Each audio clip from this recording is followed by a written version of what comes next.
Greetings, dreamers. The sun is setting on summer, and I am sad to see it go. But the seasons must change. It's nature's law. It's what is necessary for us to move forward. Last time, we watched our new protagonist get yanked through the gossamer barrier that separates dreams from reality into a depthless void by a shadow of herself. We all have the capacity for light and dark, good and evil. Though they are abstract concepts, there is a certain universal truth to these ideas that most humans accept as real. We followed she as she fell from the sky, then plunged into the sea and swam frantically, barely escaping from the jaws of death, to crawl out of the water onto dry land. We began a collection of dream stars, though their purpose is as of yet unclear. They seem to hold a secret power. A storm is on the horizon. It's approaching swiftly. We best seek shelter here. A good story can provide sanctuary from the storm of life. Let's turn the page. Chapter 3. Aster. Tragic and beautiful. Monsoon forests are equally tropical and deciduous jungles. They experience long droughts during which their trees lose all of their leaves. Then, when the rains finally come, everything explodes with intense greenery. The suffocatingly dense thickets of snug timber and twisted vines suggest that this is nearly the end of the rainy season. The island quakes as the raucous squall rolls in from the sea. Twin streaks of green lightning vault across the sky and touch down in the middle of the island, sending out shock waves of visible growth. She is running inland, just as Grouper had instructed her to do. She still has the second dream star tucked firmly in her grasp. She can't shake the idea that this is all just like an elaborate tale of fantasy. She is considering the collection of stories in her mythological library and how they might be influencing her dream. There are so many, too many to count. Literally everything she encounters could be an extraction from the one great story that has been told to her and to all of us over and over since the beginning. Her new outfit is beautiful and fits like a perfectly crafted glove. It even smells freshly floral. She feels secure and cared for, being wrapped up in it. As she runs, red petals continuously flake off of the cape and dance away with the wind, revealing symbols seemingly embroidered upon prominent areas. Some of them remind her of the protective sigils her grandmother Sophia would softly draw on her skin with a wet finger when bathing her as a child. These will be yours forever. May they always keep you safe. Her grandmother would say this with a fragile smile and then rinse the precautionary charms away. They stayed with her, though, in her imagination. She recalls drawing them in the corners of notebooks and carving them into her bedpost. Is this cloak some type of ward against evil, like so many mythic artifacts of legend? She wonders.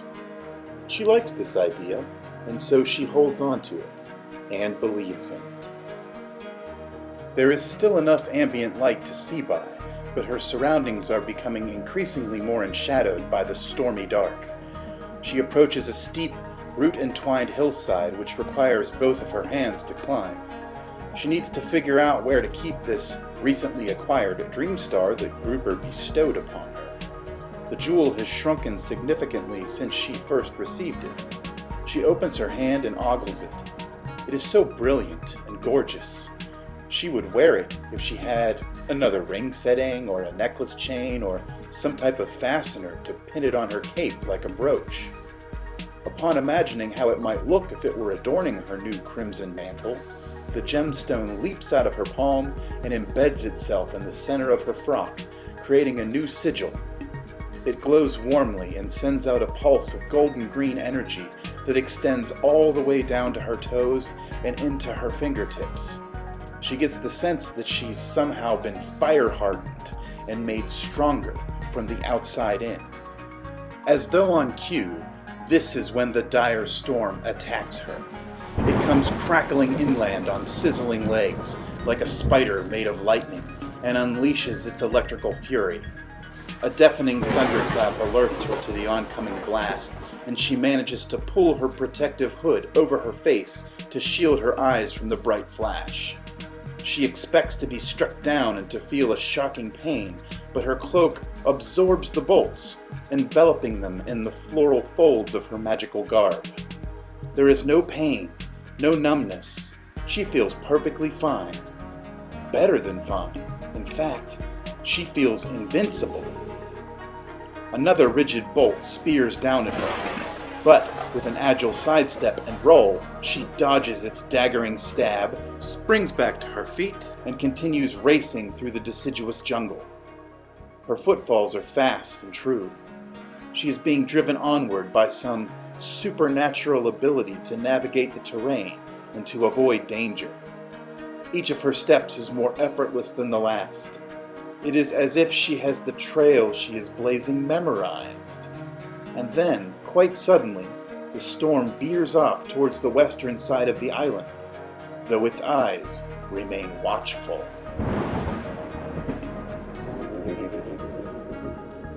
The kestrel peels back his heavy lids.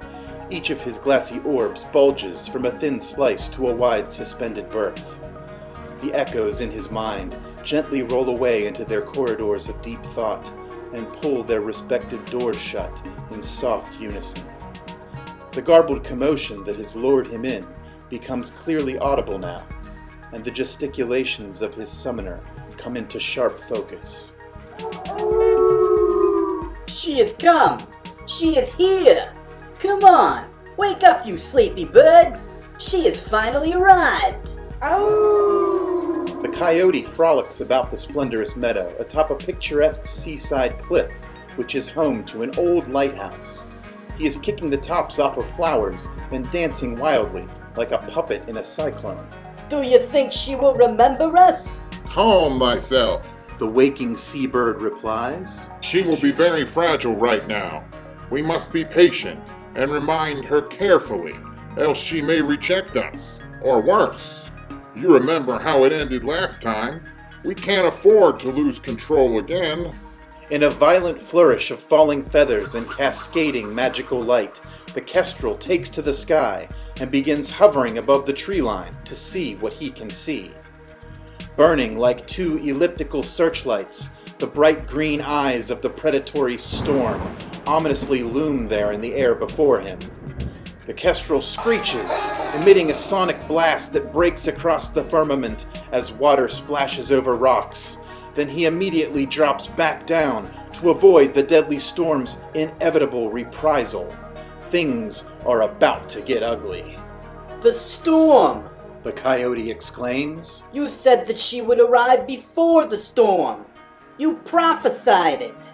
Yes, in point of fact he had, but his predictions were not perfect. She may already be on the island. The kestrel says. I will have to go find her quickly before the storm can get to her. You must go to the lighthouse and wait for us there. It is the only safe place. But what if you don't reach her first? What if we can't stop it this time? The coyote is starting to despair. As these words exit his mind, the two-eyed storm's clouds begin to drizzle in the form of tiny silver fish. Don't talk that way. The kestrel reprimands him. You know those kinds of discouragements only serve to make the storm stronger. Look, even now the dark light is descending upon us. The squall hovers low, green electricity crawling across its dark underbelly. The coyote feels a chill run up his spine, while the storm's shadow rolls across the meadow. He casts a desperate glance up towards the kestrel and calls out, I will distract the storm and lure it away while you go and seek her out. Fly now. Fly like the wind. The Kestrel has seen such selfless acts before. They almost always end tragically. You cannot outrun the dark light. It will extinguish you. It's suicide. The seabird forewarns, only realizing after he has spoken these words that he too is contributing to the storm's power by lamenting what he assumes to be inevitable. The coyote chuckles. Remember, I'm quite the trickster. I've got a few aces up my sleeve. Go and find her.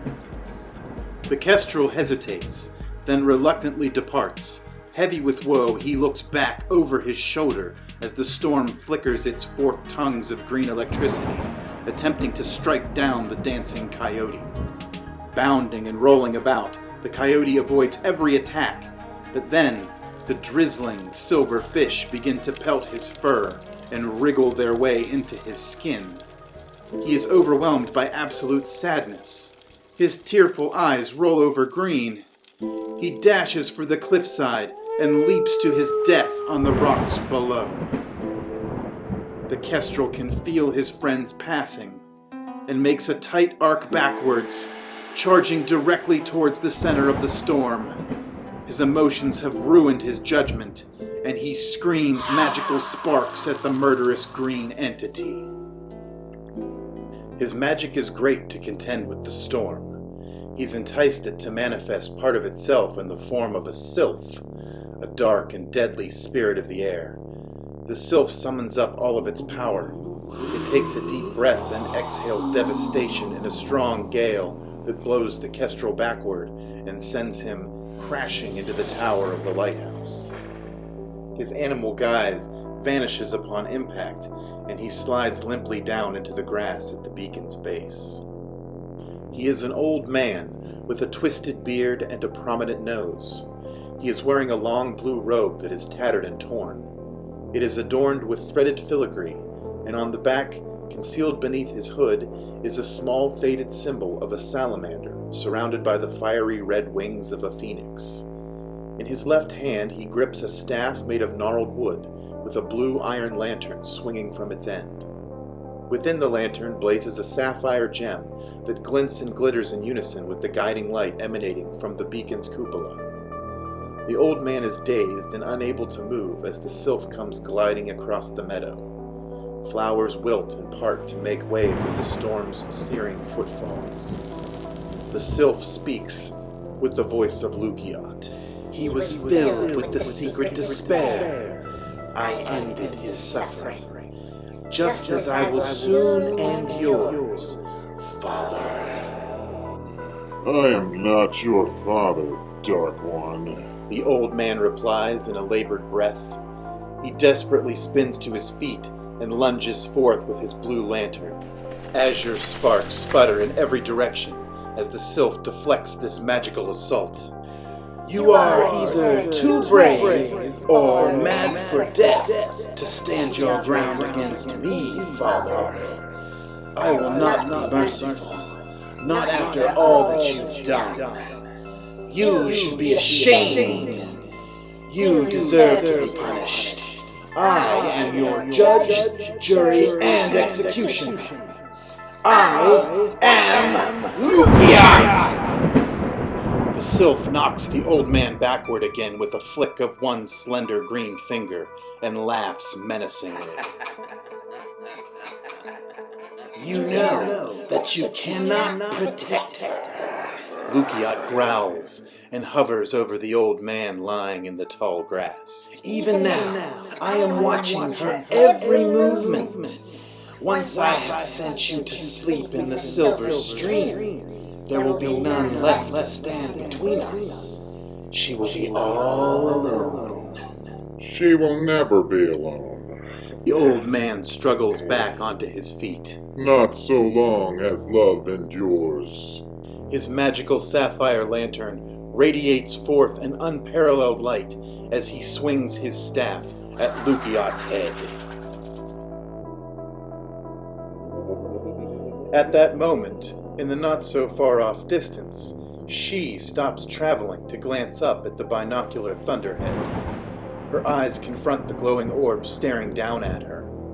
In a blink, they disappear. The storm seems to have broken apart and reformed somewhere off to the west. So she decides this is a good time to catch her breath. She sits down atop some mossy stones and reclines into a shambolic cathedral of shrubs and flowers.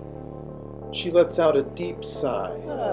A sensation of comfort envelops her as she nestles into the earth.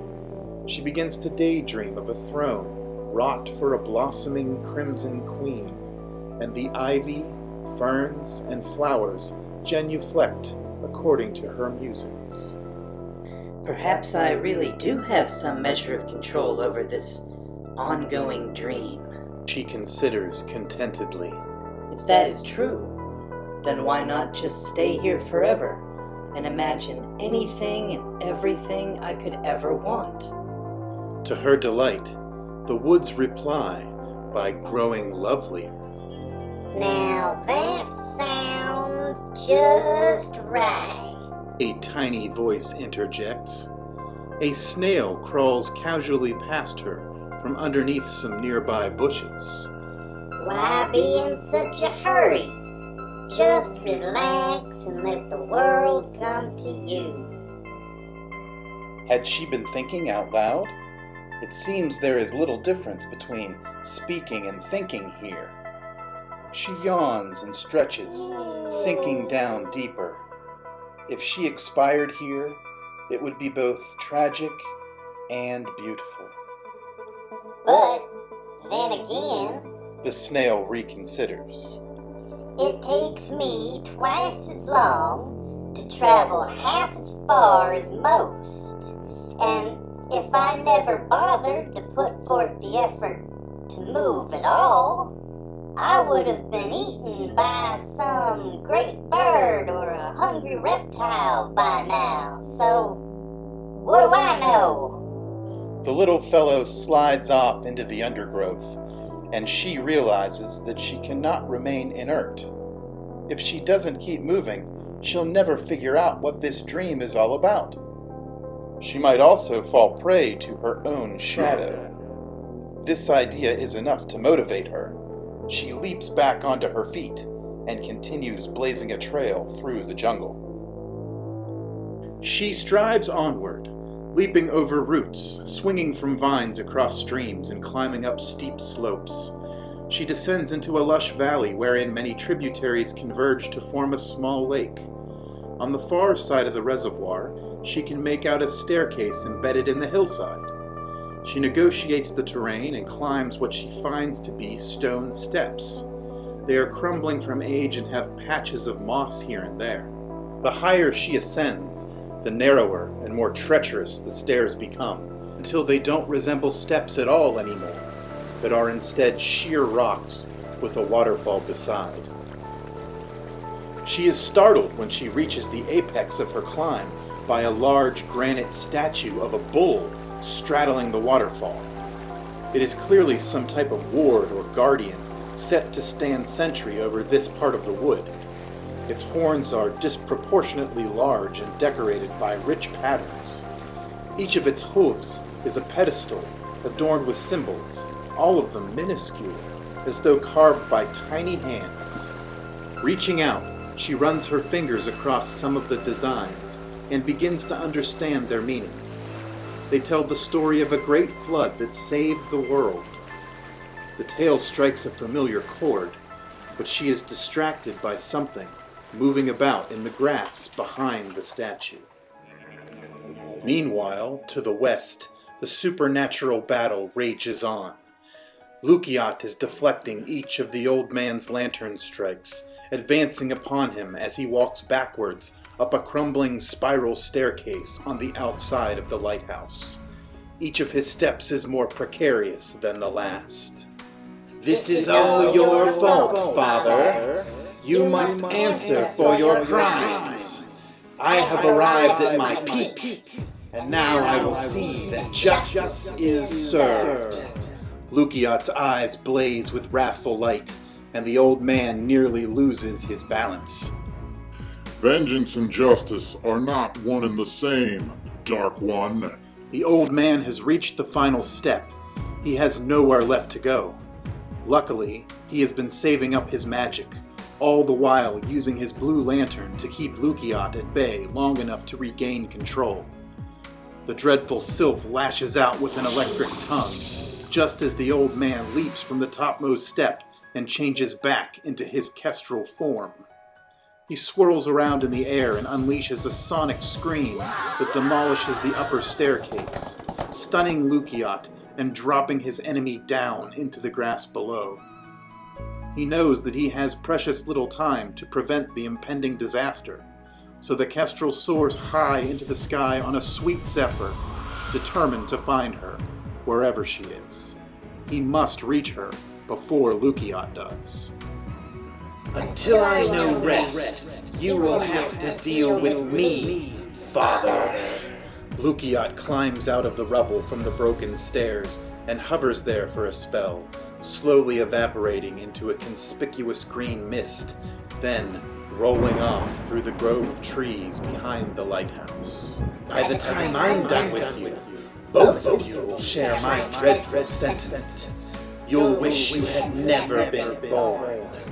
With those words, the green mist vanishes.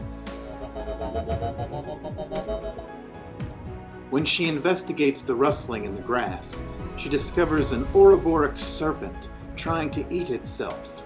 It stops gnawing, and both of its snake faces peer up at her quizzically. The curious creature intrigues her. There is no tail, just a long, scaly body with two heads that resemble those of heraldic dragons. It has dorsal spikes, a segmented belly, and stumpy horned snouts with curved fangs and flickering forked tongues. One side appears more slender than the other. The thicker half has been trying to eat the thinner. Their staring contest ends when both ends of the snake speak as one. We are Speartooth. Who are we addressing? She crouches down to introduce herself to the serpent. I am called She. I am a visitor to this island. Speartooth's heads look at one another, smirk, and then look back at her. We are all visitors here. The thicker half of the Ophidian replies. We are all simply travelers through time, waiting for our fateful purposes to be revealed. The thinner half adds. She can immediately distinguish a difference in tone between the two conjoined halves. The fatter side seems blunt and somewhat rude, while the thinner is much more polite. We don't suppose you could help us, could you? The thinner half asks. We've got to get back home. The fatter half says. We fell quite a distance and have no wings with which to fly back up. The thinner interjects. There is no food around here that we can eat, so this fool has been trying to eat us. The fatter side responds, a bit insulted. I'm hungry. I have to eat something, but my counterpart here would not cooperate while I was trying to hunt. Without stars, we will starve. The thinner side shakes its head and rolls its eyes. That's not an excuse to start chewing on me, you twit. I'm sure if we keep looking, we'll find some stars. Stars? She asks. You mean like this one? She points to the jewel embedded in the middle of her frock, with the hand that is wearing gleam. The two dream stars glint and glimmer when they are held close to one another. She has stars! The fatter head exclaims. We must have them. Give them to us. The thin head hisses in exasperation with the fatter. Those stars do not belong to us. Please, forgive us. The thinner half implores her. We've not been ourselves ever since we were dropped from the sky. I think we are homesick.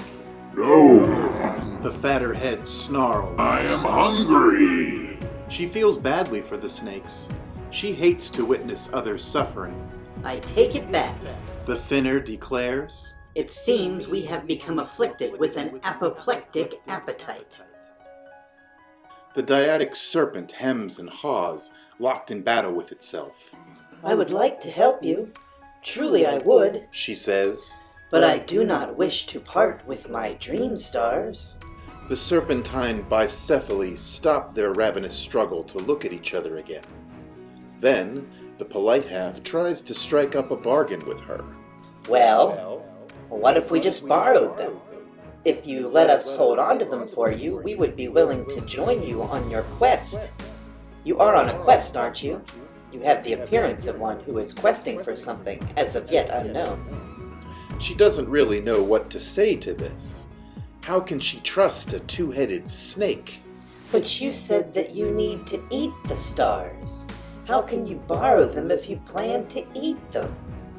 She has gotten a bit too close to the fatter half, and it strikes, biting the golden green star out of her frock and chomping on it voraciously. The thinner half capitulates, possessed by hunger as well. Before she can retract her hand, the slender side of the starving serpent snatches the ruby stone from Gleam's coiled setting, leaving empty the thrice-wound golden band. Give it back, you gluttonous beast! I promised that I would never take it off! There is a rosy tint left behind in the ring's bezel. Well, everyone breaks a promise now and then. The fatter mumbles between bites, gulping and belching while trying to swallow. She grabs the two-headed reptile, squeezing while they writhe and thrash about. Suddenly, Speartooth stiffens and stretches outward in two elegant curves. Their four eyes glimmer with the hot glow of stolen dream stars they've swallowed, and a wispy tendril extends from either side of their shared spine, connecting them by a delicate string. Their plexus of scales curls up, then settles. We are at your command. She who has rescued us from devouring ourselves. Henceforth we will serve only you until you release us from our binding oath to guide, to protect, and to honor you. This we swear upon the dream stars. She sees now that the snakes have become a bow. But what good is a bow without arrows? She thinks. Then, a revealing light emanates from the thicket behind her. She hears ghostly laughter filling the air.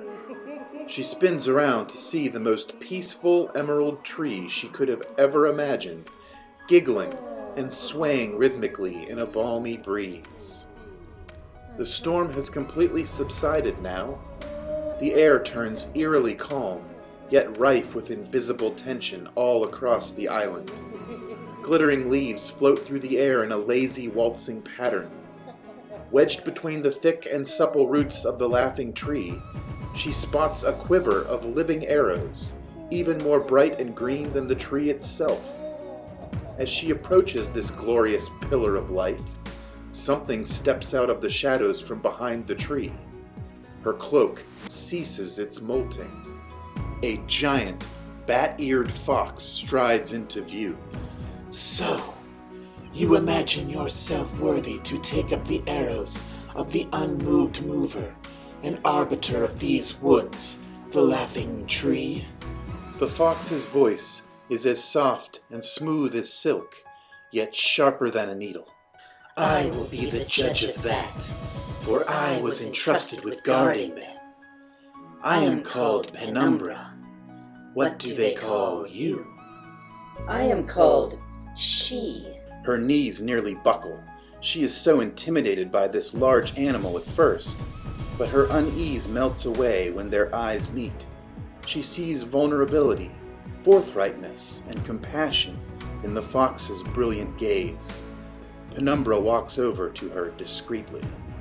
The twigs of this grand tree are very special, you see?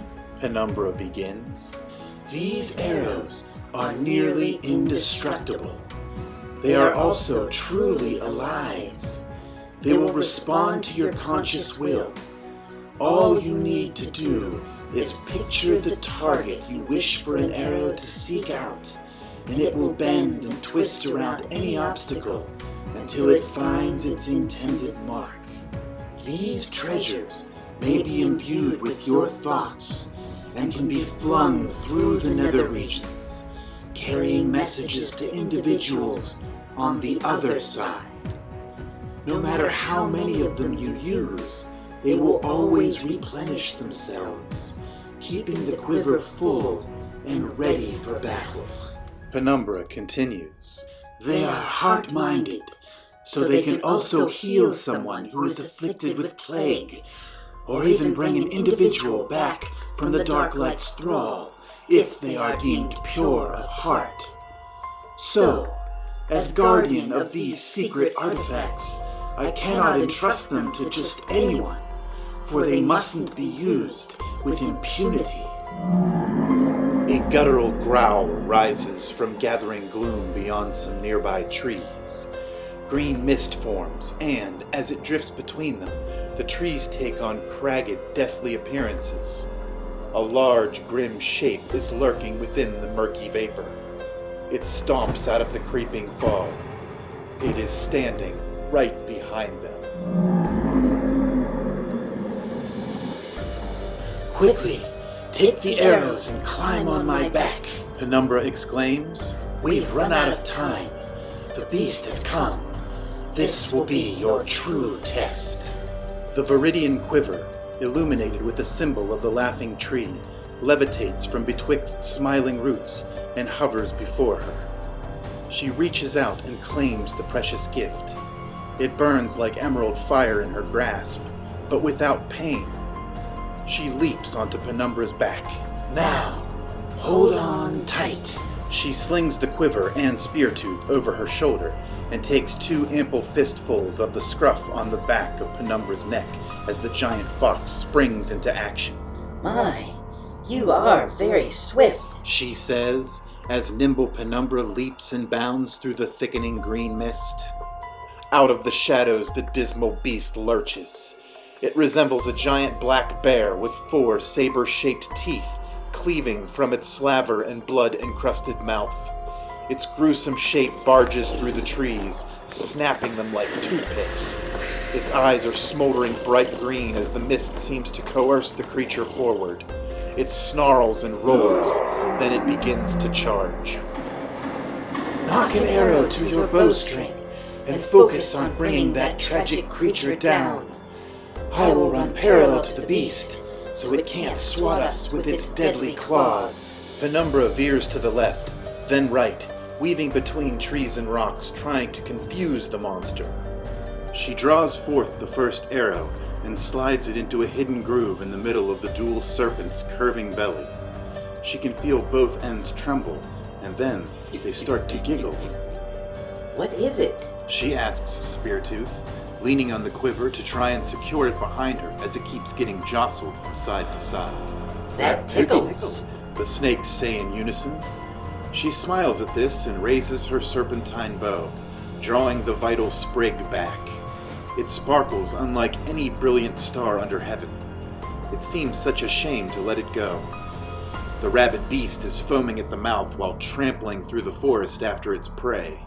It closes in, and she gets a better look at the bear-like creature as it growls angrily and shakes its girthy, agitated head from side to side. Sun bear? She realizes this crazed beast very much resembles an old stuffed toy from her childhood. It was a comforting chum who she would tote around secretly in her knapsack, so she always had company. A pal to cuddle with at night, even read stories to, like it was her pet. Imaginary or not, they had been the best of friends. Come to think of it, Penumbra seems familiar as well. Why are you hesitating? Just shoot the monster. Penumbra snaps, dodging one of the bear's mighty swipes, which instead tears down an unfortunate tree. But I recognize him. He was a friend a long time ago. She recalls. Her arm is trembling as she tries to decide whether or not to let the arrow fly. Empathy is causing her to reevaluate the situation. That horror is under the spell of the two-eyed storm. It is a beast of legend that they say wept until the world was undone by its everlasting sorrow. Trust me, she, whatever else it might be, it is most certainly not friendly. Now vanquish it!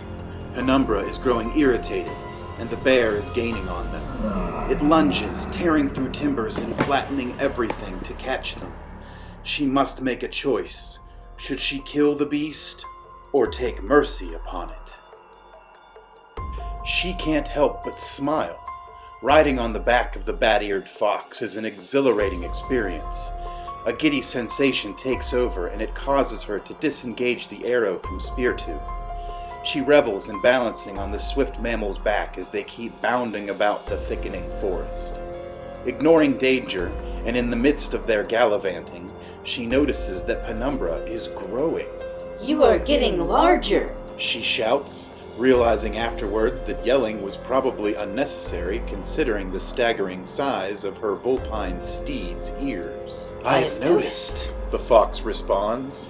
things rarely remain the same for long around here.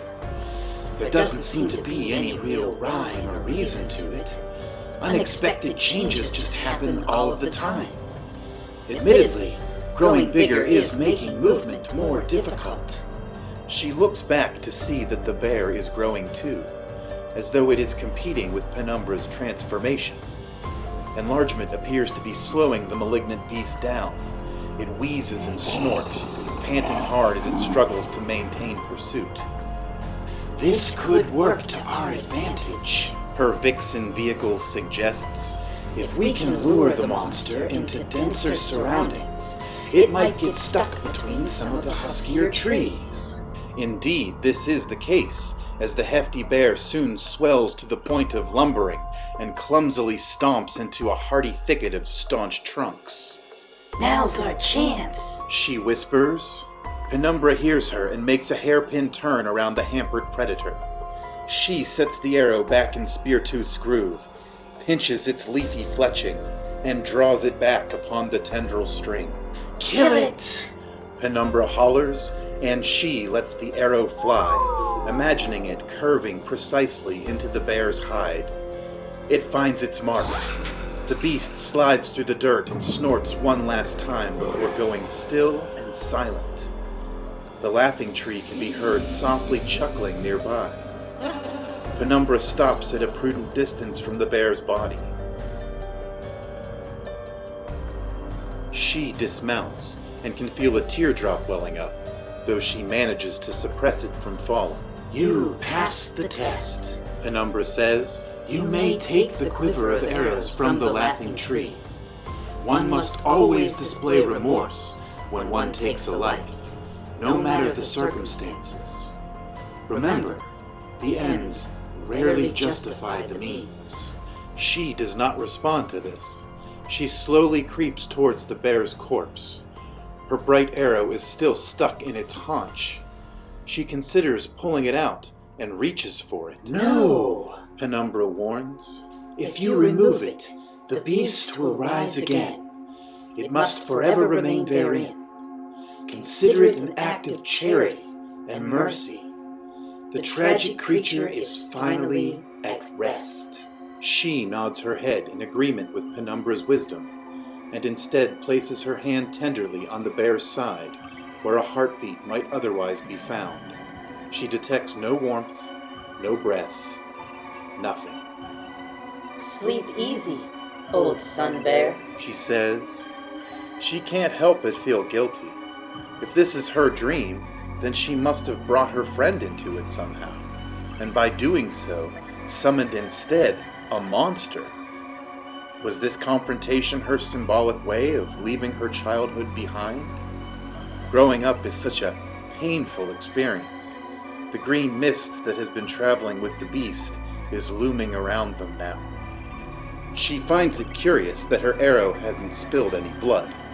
Then a trickle of silver dribbles from the wound in the form of those dreadful silver fish.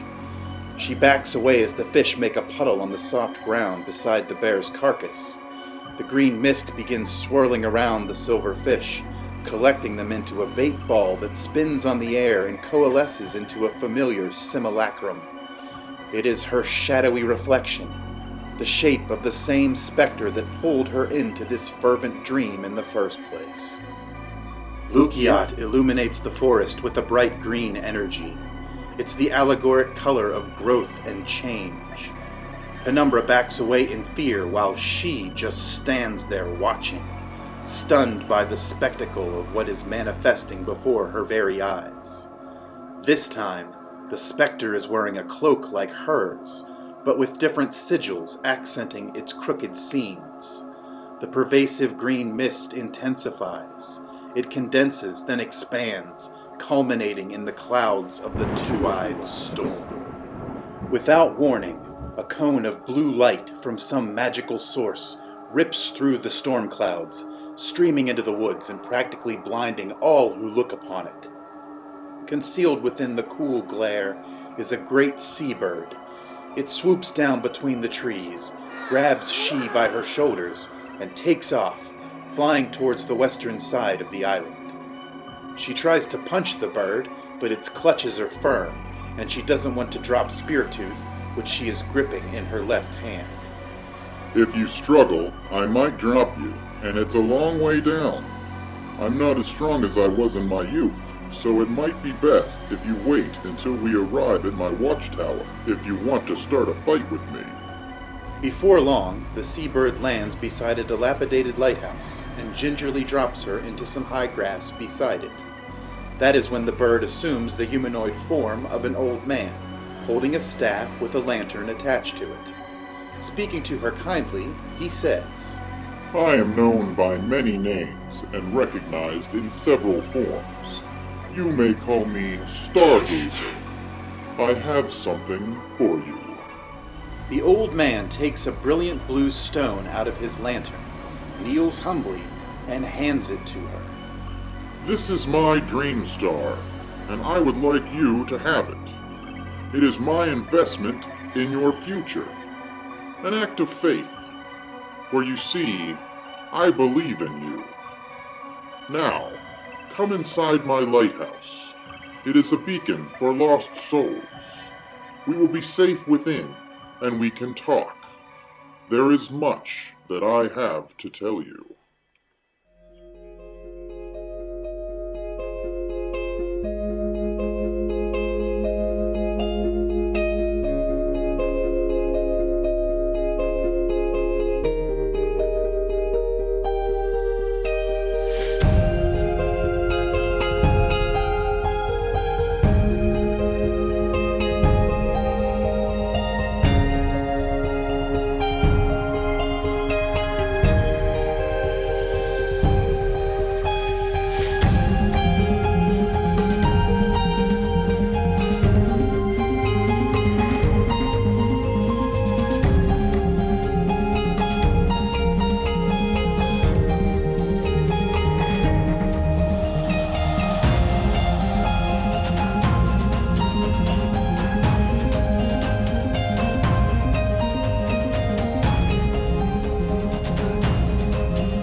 Amazing.